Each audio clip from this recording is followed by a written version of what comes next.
A pop behind the camera.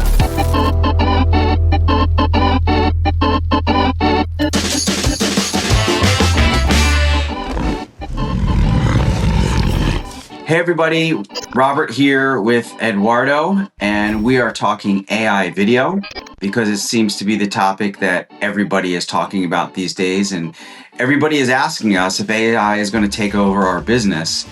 And my answer has always been, I don't know. Eduardo, do you have any other answer to that question? It won't. It will change our business and will simplify, speed up, make cheaper and more accessible tasks that used to require a lot of expertise.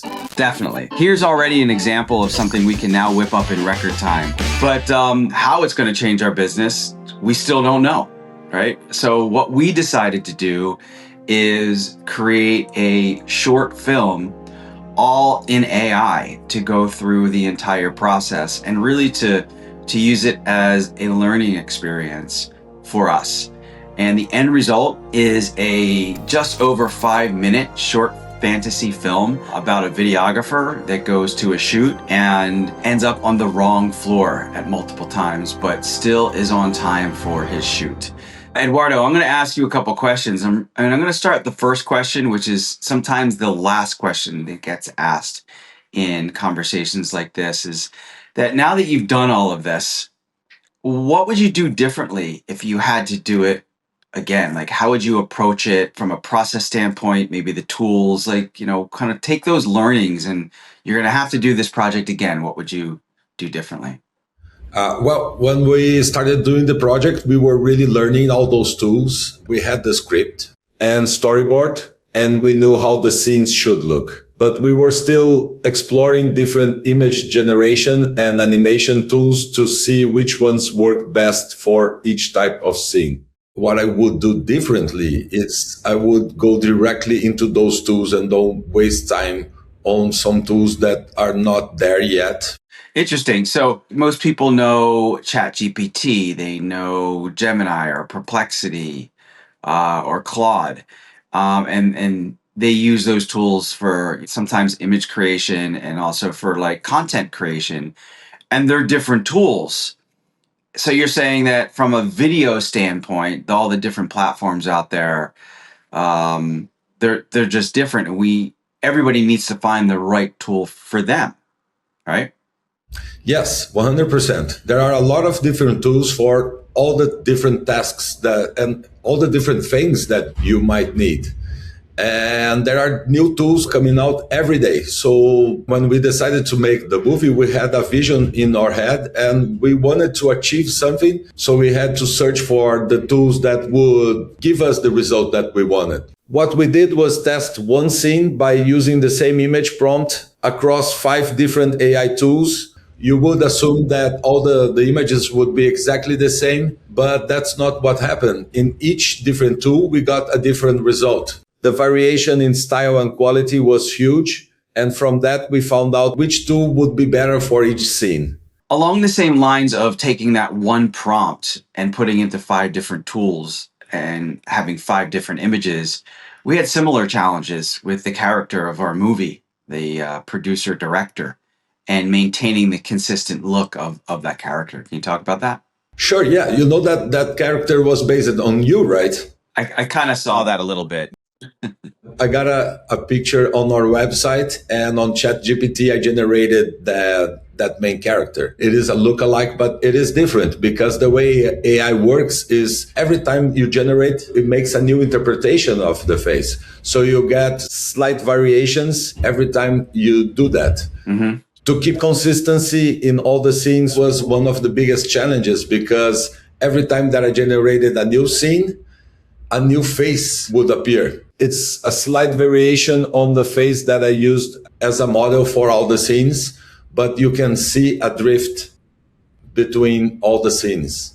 Yeah, and that's something that, well, if you watch the movie or if you've watched it already, you'll see some inconsistencies there. But we feel that is just a byproduct of the early stages of AI in its infancy. They'll probably, in another 6 months or a year from now, there'll be some ways to save the likeness of that character so there is consistency throughout the movie. But at the moment, you can't do that.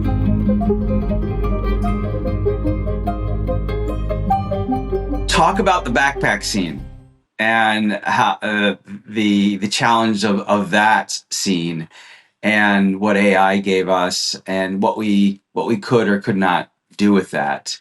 At that scene, actually, there was a different thing that should happen to show a little bit that the reality was about to bend. And I was generating that scene, and the videographer is coming in with a backpack. When he passes by the security guy, suddenly the backpack appeared on the security guy's back. And I tried generating that 100 times, and I would get a different variation of the scene, but the scene that I actually wanted was not really happening. We adopted our approach based on the reality of what AI was giving us and highlighted the backpack with the song and even a little trace around it. Some sound effects as well, yeah. Yeah, some sound effects to give viewers the sense that something strange is about to happen. Mm-hmm. We used an AI tool driven by probability, capable of producing infinite variations. Gotcha. That became a metaphor for the limitless possibilities our main character faces. Wow. The backpack scene was something that really happened because of AI, because the way AI works. It's funny, I tell people that 100% of the time we have a plan going into video. And 100% of the time, 100% of the plan, 100% never happens. And this is a kind of a funny thing, is because we're not out shooting it, we're actually just getting stuff back.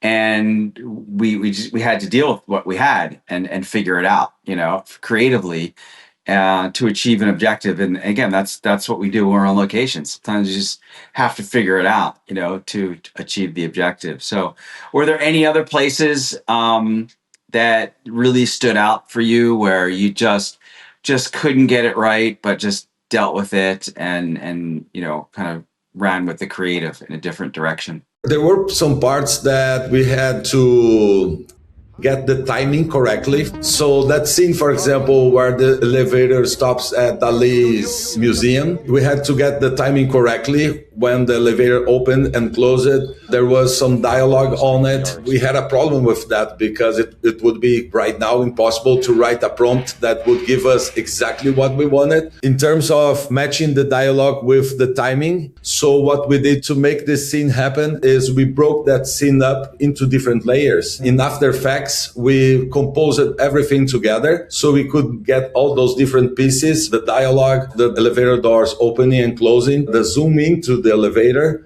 and we stitched that all together using After Effects and Premiere. How many tools did you actually end up using? And I know that we used our normal editing software tools as well. And talk about the entire process from beginning, middle, and end of kind of where things fit in and how we used AI. So actually, in the end of the movie, we inserted the logo of the AI tools that we did use on it. Over there, you can see 8 different logos, but we also use the AI tools inside the regular tools that we use on After Effects, on Premiere, on Photoshop. Wow. And the process really, it started with the idea, with writing the script, and that came out from our human side without AI. We wrote the first script, but using ChatGPT, we got some references on how to change some of the dialogues. We used ChatGPT to generate a storyboard, and then we kept on using a little bit of regular tools and a little bit of AI tools. On Premiere, we mounted a skeleton of the video using the images generated by AI, animating those images using AI, importing those animated images inside Premiere and editing those, putting on After Effects to make any changes or corrections. So we use AI throughout all the make of the video. So you're saying like that AI tools, you still need to do the work with AI tools. So yes, it's a tool, right? A tool by itself does not do anything. You use that to do something with it. It saves a lot of time when you think that some of the things that we've done there, not so long ago, we would need different professionals to get involved in creating the characters and build the animation. Don't get me wrong. We still need to do that for depending on the type of look that you want to achieve. But AI saves a lot of time. Now I can generate something and have that ready for me. So Gotcha. it saves it all this time. Awesome, awesome. What would you say to somebody that is just starting this? What are the two key takeaways that they should look out for? I think now it's time really to test it out, to be on the lookout for all the different tools, to test them out, to learn what they are capable to do. And when you have an idea, you will know which of those tools will be the best one. But you really need to be on the lookout because every day new tools are appearing. Every day there is a new update to the tools that we are already using.